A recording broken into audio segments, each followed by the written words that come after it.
Well,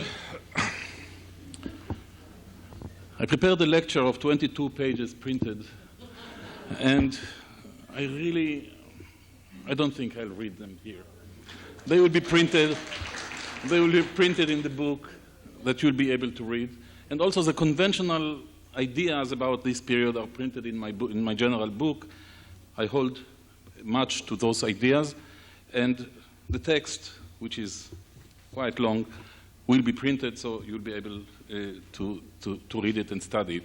So I will suffice here in just explaining few points which I think are important in this debate. Because here we have a real debate between Professor Finkelstein and myself, which lasts since 1996. So we celebrate 10 years in a few months from now. And I think that Israel wrote about how many? 20 papers on this subject? I only 3 or 4. But we really disagree, completely disagree. And I'll try to explain you why we disagree. And in fact, when I prepared this lecture last September, I thought to myself, how will I convince you that I am correct? How to do it? And then I got, by mail, I got this paper which Professor Finkelstein mentioned by colleagues of mine in Israel who do this huge radiocarbon project on dates, radiocarbon dates from archaeological sites in Israel. And I want to show you some evidence from this study. I jump from few points which I prepared in this lecture. We shall speak about Megiddo, we shall speak about Jerusalem, we shall speak about Shawshank. So I hope that you will be able to understand what this debate is all about. So let's start with Megiddo, because Professor Finkelstein spoke about Megiddo, he excavates Megiddo, and Megiddo is a key site. The idea of Yigael Yadin, of course, in the 1970s, 60s and 70s, was that if he can prove that there are monumental buildings, large buildings, public buildings, palaces, etc., huge fortifications from the time of Solomon, this means that Solomon's kingdom or empire, whatever you call it, was really existing. The deconstruction, which is suggested by Finkelstein and was suggested already 10 years earlier by several scholars, means that these buildings cannot be Solomonic. If they are not Solomonic, they are later. That means we are left in the 10th century, in the time of Solomon, with something else, with a different material culture. So the suggestion of Professor Finkelstein is to lower to the 10th century, to the time of Solomon, strata, occupation levels, which traditionally are dated earlier, to the 11th century. This is the essence of the low chronology which he suggests. That means lowering everything in about something like 80 years, between 80 and 100 years. In fact, it's less than 100 years. It's between 60 and 80 years. Now, in these excavations at Megiddo, as we just heard, there are two strata, two occupation levels which are important for us. The one is the stables city, let's call it. All of them have numbers, but we don't want both of us to confuse you with numbers. But they are written here on the monitor. So this is stratum 4, the stables city, let's call it. These are huge compounds of stables which could hold about, I think, 450 horses, no, if I'm not mistaken. And you can see in this plan, you can see the city wall, and you see the gate. This is the famous 6-chamber gate, which is under debate. On this plan, it is shown together with the stables. This is the stable city. Below the stable city, we have the palaces city, those palaces which we just saw. The Southern Palace, this one that was excavated by the Chicago Oriental Institute, and the northern one, which was excavated by Yigael Yadin, in which he found a good quantity of pottery that was just now processed by a PhD, a student of mine that is publishing this excavation 30 years after it ended. And we have here a nice group of pottery. That means we know what is a pottery that is typical to this particular level, to this particular stratum. The debate concerning this site, Megiddo, which is a key site, as you just heard, is Yadin system. This level is Solomonic. Finkelstein system, This level is later. It is dated to Eilat. The stables city that we saw before, dated by the excavator, the original excavator guy, to Solomon, moved already by Yadin to Ahab. Finkelstein moves it further down to the 8th century, to the time of, let's say, Manasseh. Jeroboam II. I'm sorry. Jeroboam II. Okay. Is it correct? Is he correct? How can we prove such things? Is it possible? Is it possible to debate such a short time span of 60 years, 80 years? We know that in pottery chronology, usually in archaeology, pottery assemblages lasted more than 100 years in all periods.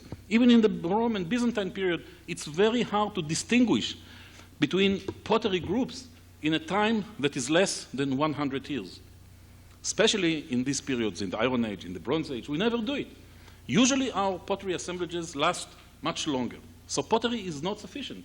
But nevertheless, we have to know what is the chronological frame for this particular pottery that comes from these buildings in order to date it.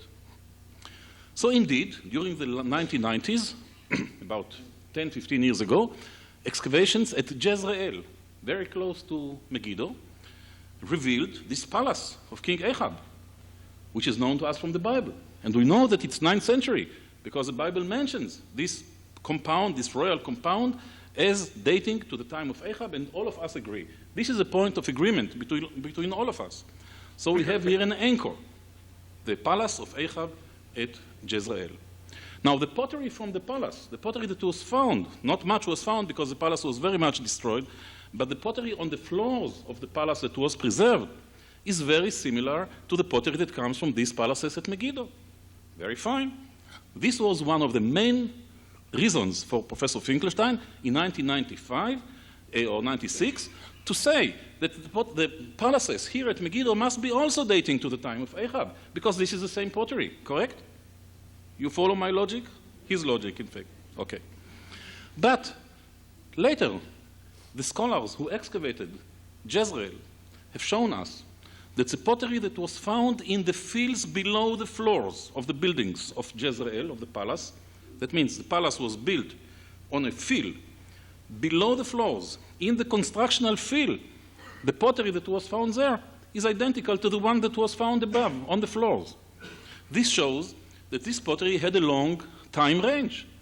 That when they built a palace at Jezreel, they probably dismantled a village that was there before, something that stood there before. They used this pottery in a field, in a constructional field. That means this pottery has a longer time span. This is exactly what we found at our excavations at Tel Rehov, which I'll not show you today because it needs a separate lecture. There we have 3 different strata, one on top of the other, and in all 3 we have almost the same type of pottery that you find here. But this is not sufficient to solve the problem. How shall we date absolutely those strata? This is why we went to radiocarbon dating. At Tel Rehov, we conducted a huge project, the largest project of radiocarbon dating ever done on one site from historical period in the Middle East. We have now about 100 dates. 30 of them were done in the Weizmann Institute back in the 1990s, and 60 were done recently in a very excellent laboratory in Holland, in Groningen, University of Groningen. And these dates were also corroborated now by the new project, which is run by Weizmann Institute and Tucson, Arizona. And they are quite exact. And we found that the dates in the earlier 2 strata at Tel Rehov are 10th century. They are not 9th century. The uppermost level is indeed 9th century, fits the date of Jezreel. This shows that we have here a long range of the pottery, which leaves an option opened to date those palaces at Megiddo either to the 10th century, Solomon, or to the 9th century, Ahab. This was the situation when I wrote this paper 2 weeks ago. But then came this paper from Radiocarbon, this journal Radiocarbon, and when I opened it and I studied the results, I was completely amazed, because what I found, you will excuse me, but I have to jump. Okay, I found this. Does it mean anything to you? No. These are the results of a date. This is one, and this is a second, from Professor Finkelstein excavations at Megiddo. From the same level where the palaces are dated to, the palaces city, the Solomonic city. Now, when you look on the results, this is a 900 line, you see? Here is Solomon, here is Ahab, according to the historical dates that we have. This is level 4B5A. This is the same level which was dated by Yadin to the Solomonic era. Look on this. This is 10th century. Do you agree? There are some chances for the 9th century here. Less possible. If you go to the second one, there are two dates of seeds. This is not wood that may be old. These are seeds, short-lived samples that existed 1 year, and their date must be precise. You can see the second sample. It is 10th century or even 11th century. There is a wide range here. There are problems with radiocarbon methods of dating, which I don't want to enter. I cannot enter in this lecture because of this calibration curve. It creates many problems. But you can see that this date cannot be after 900. That means the two dates from Professor Finkelstein's excavations at Megiddo, from the palaces city of Solomon, are in the 10th century. They are not Ahab, they are Solomonic. So this is just one example how complicated this field of study is, and how each new data, each new sample, each new study may change our previous conclusions. For me, this is new. So this is something that I just wanted to tell you. The dating of this strata at Megiddo to the 10th century is completely insecure. To the 9th century is completely insecure. And I think that a date in the 10th century for these buildings is very possible.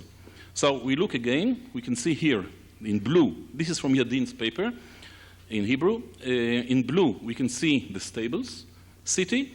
And in red, the Solomonic city, according to him, with the palace on the north and the palace on the south, and so on. There are many problems here in Megiddo concerning the gate, and I don't think that this is a time to get into details. For example, this gate, which you see here, this is the famous six-chamber gate. You see here in this picture, no, I'm sorry, here, you can see Yadin with his three gates, Megiddo, Chatzor, and Gezer. At Chatzor, this gate is related to a casement wall, a double wall system, and according to the excavations of Yadin, as well as Bentor, the current excavation of Chatzor, he's digging there for the last 15 years, this must be dated to the 10th century because this is the earliest phase in 5 phases. There are 5 strata, 5 occupation levels. The last one is agreed by all to be in the middle of the 9th century. So we have here 10B, 10A, 9B, 9A, 9, and 8. We cannot condense all of them, though the sardine cans looked very nice on the screen, but we cannot condense 5 strata into 50 years. It's just impossible. So all believe that this gate must be 10th century, and the pottery from it is identical, similar to the one that we saw at Megiddo, and so on. At Gezer, the data is less secure because it was not well published. At Megiddo, this gate creates huge problems. I cannot really enter into the problems that are related to this gate. It probably, in my view, has 2 phases. You can see that it is built of nice stone, ashlar stones, beautiful stones. According to the theory that this gate was founded in the stable city, in this one, the upper one, it will mean that the floor of this gate is up here. And all these beautiful ashlar stones with beams, wooden beams between them, would be buried as a foundation. I don't believe in this. I think that this gate had 2 phases, a lower one that goes with the palaces, and a later one that goes with the stables. But this is something that really needs a more exact discussion in some archaeological seminar, perhaps not here. So here is, you can see Chatzor, and you can see Gezer. This is a gate of Gezer. And I think that this will be enough concerning this point because it's a major point, but it needs a very meticulous discussion, and I think that what I showed you at least shows that we have the 10th century option very much opened. And in that case, Yadin's theory can stand. Yes, and I think that he may have been correct. Now we go to the second point, which point shall we take now? Let us take the point concerning Shishak and Jerusalem. Okay. You heard a lot already about Shishak, Shoshenk. Shoshenk, the first, is his Egyptian name. In the Bible, he appears as Shishak. This is the only case where we have a mentioning of an event in the 10th century, which is known from both the Bible as well as from an outside external source. In this case, the monument that you see here on the wall of the Temple of Amun at Karnak, which gives us a list of more than 100 place names in the land of Israel, which Shishak boasts as conquering, destroying. At least we think that he destroyed them. Not everybody is convinced. Some people think that he didn't destroy cities. He just passed through the country. In any case, these names are mentioned. That means they were known to Shishak. About 70 of the names in this list are names in the southern part of the country, in the Negev, in the southern regions of the Negev. About 60 names, 50 names. Some of them are beautiful Hebrew names, like Hagar. Hagar, you know what I wear here is Chagorah, is a belt in Hebrew. The word Hagar in Hebrew probably meant a settlement that was surrounded by a wall, by a fortification. Hagar. And we have Hagar, Abraham. And Arad is mentioned there, and other sites. This is subject that I don't think we shall have time to discuss. But the other half of this raid of Shishak, which is the only Egyptian raid to the country after the end of the New Kingdom. You remember in the last lecture we spoke about the New Kingdom. The New Kingdom ended in the middle of the 12th century. We know that during the New Kingdom there were several raids to the land of Canaan by the pharaohs, but then there was a silence. In the 10th century, Shishak was the only one who tried to take hold, to control, to conquer again this province of Canaan of the late Bronze Age, but this was a very short-term episode and there was no continuation to it. He just invaded the land. The interesting point is that while all his predecessors in the late Bronze Age, in the new kingdom, they just passed along the coastal plain like this, towards Megiddo, Hatzor, and Syria. They were not interested in the hill country at all. Shishak mentions in his list not only those names in the Negev, which are peculiar and very interesting, but also a list of names north of Jerusalem. Look here. He doesn't mention Jerusalem. Jerusalem doesn't appear on the list, but first of all, we have to remember that the list is broken. Many places are missing there. Secondly, we may think that indeed, maybe the Bible is correct. Maybe that really the ruler of Jerusalem, according to the Bible, it's Rehoboam, surrendered, and Shishak didn't mention Jerusalem because of that reason. I'm not sure, I don't know. In any case, the fact that he decided to raid the mountain ridge north of Jerusalem, this area here, is intriguing. It means that there was some political body here, some state, something to attack. What could it be? Finkelstein, in his paper, wrote that this was King Saul. But King Saul, as far as I know, was before David. And if Solomon was existing, as you say, then it comes to the point that Saul and Solomon were contemporary, which doesn't make much sense in my view. So I think that the fact that Shishak raided this area, that he selected this particular area north of Jerusalem as his target, means that there was something very important for the Egyptians to look for. This is the international arena. And this is the only case where we have Egyptian source and biblical source relating to this period. Which author in the 7th century or 6th century would invent such an idea? King Shishak invading the area of Jerusalem. Can it be an invention of the 7th century? It must be related, it must be anchored in some sources, in some archives or documents which remained in Jerusalem. So I think that this is a very important point, telling us that there was something important here, and this important thing could, in my view, be only the Solomonic kingdom. Now we turn to Jerusalem.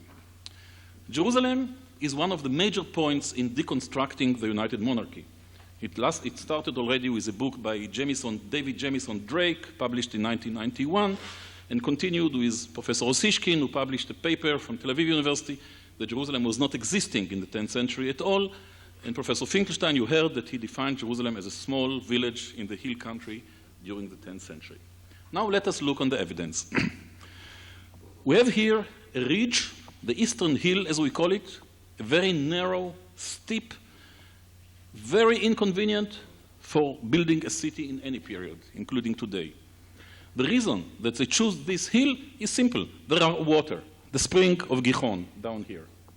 And on this steep, very steep topography, they built this town already in the 2nd millennium BC. In fact, we have here remains from the 3rd millennium BC, from the early Bronze Age.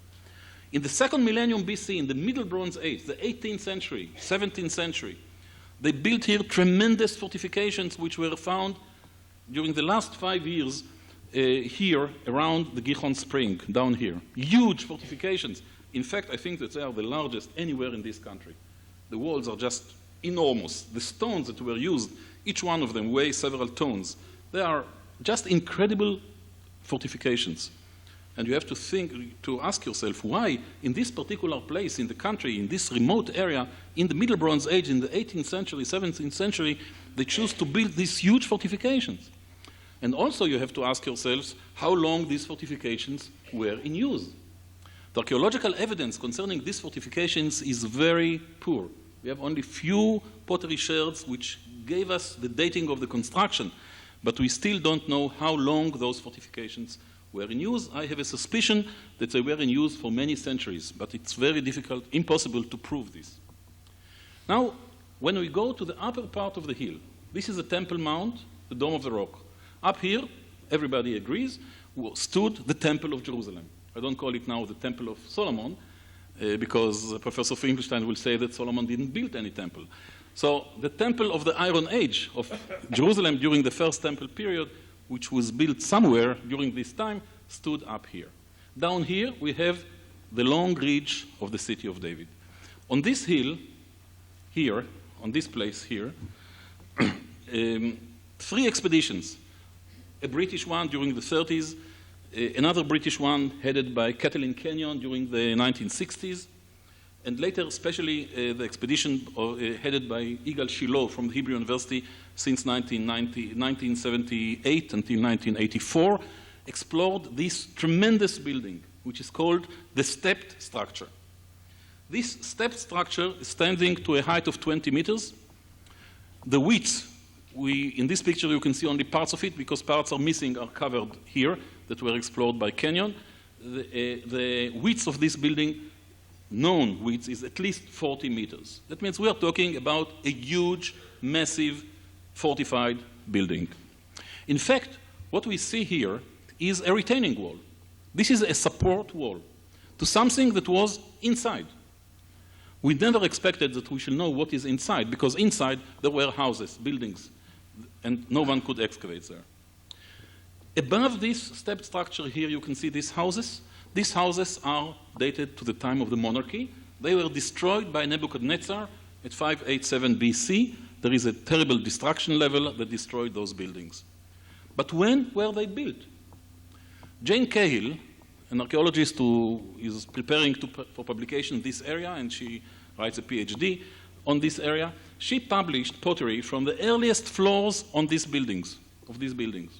And this pottery is dated by her, and by everybody, I think, to this particular phase on which we are now, which we now discuss. It's called Iron Age 2A. And the date is conventional dating, 10th century. If you accept my method, which will explain later, it's 10th and 9th centuries BC.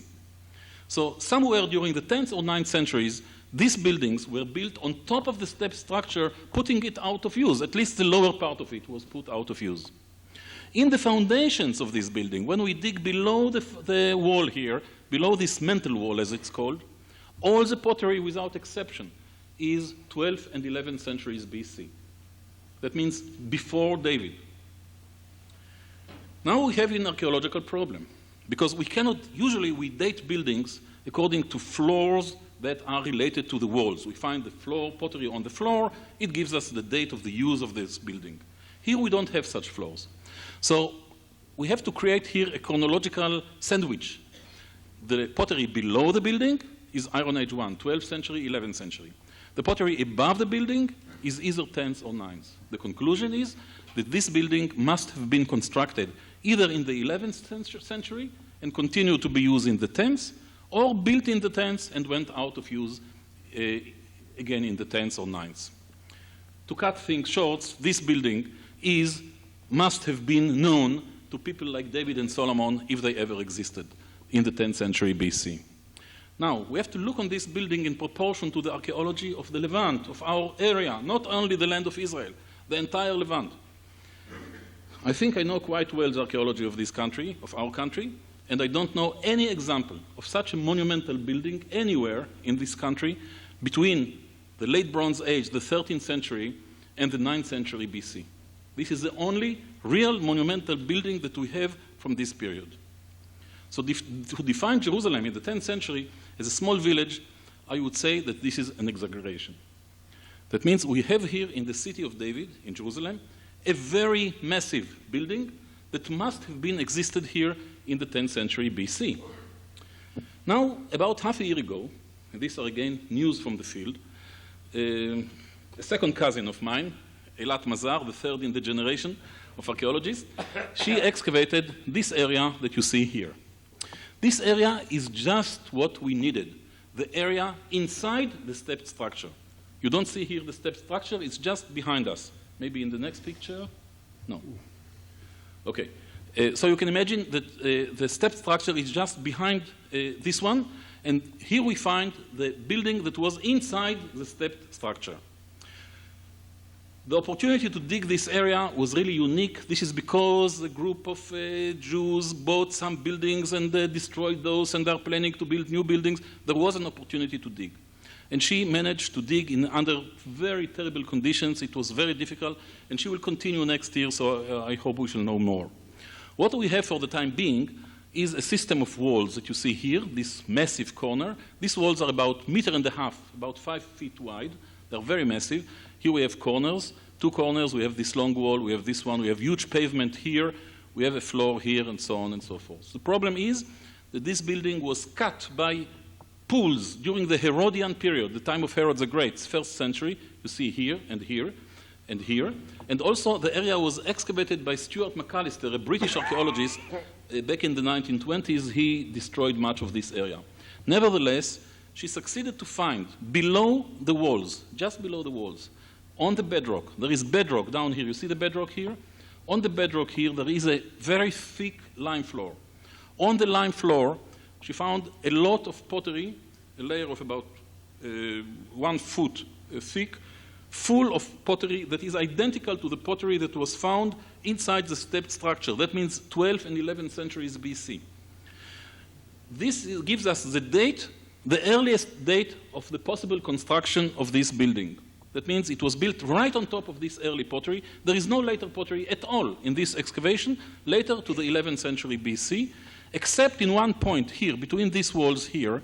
She found, you see the building here, the walls, very massive.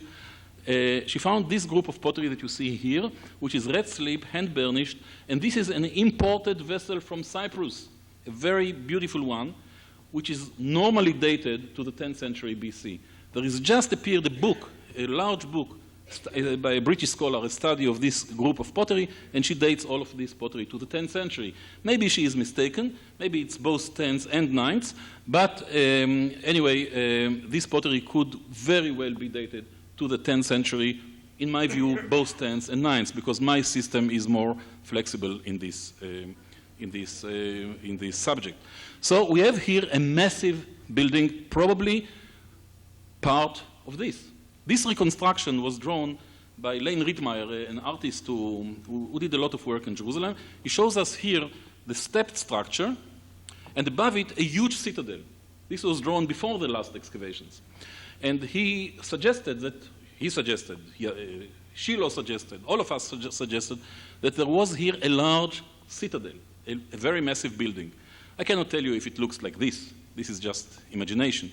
But the walls that were found in the new excavation could belong to such a large building that stood here in the 10th century BC, in my view.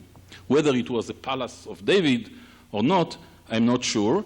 You know that in the book of Samuel, when it says that David conquered Jerusalem, it says that he conquered the citadel of Zion, Metzudat Zion in Hebrew, Metzudat Zion, Vayeshev ba, and he sat in this citadel, and it changed its name to the city of David. This is the text.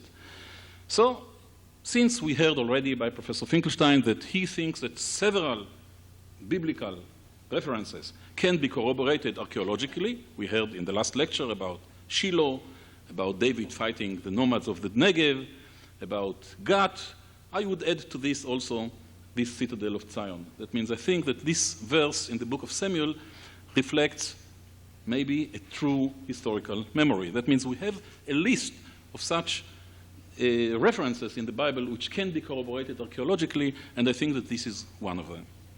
If I am correct, it means that in Jerusalem in the 10th century, there was, I would call it like the Burj of medieval Europe, you know, a large citadel which could be a center of power. What else do we know about Jerusalem? Was it a large city during that time? This is a big problem. You can see here the fortifications of the Middle Bronze Age around the Gihon River that I mentioned before, the huge stones. There are towers here, 1, 2, 3. I have a feeling, but it's not more than a feeling, cannot be proved, that these buildings continued to be in use also in this period, in the 10th century and throughout the late Bronze, but this is difficult to prove.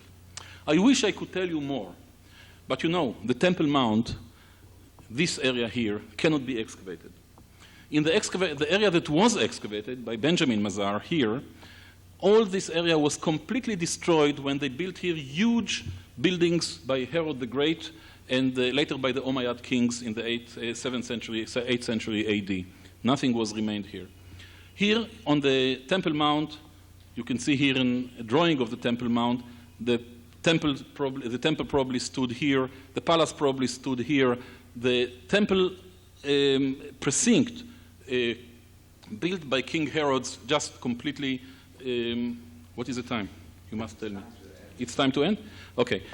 So we don't have any evidence. We just can assume. But let me just show this. The plan of the Temple of Solomon that is drawn either like this or either like this, there are different interpretations based on the biblical description. We have a description of the temple.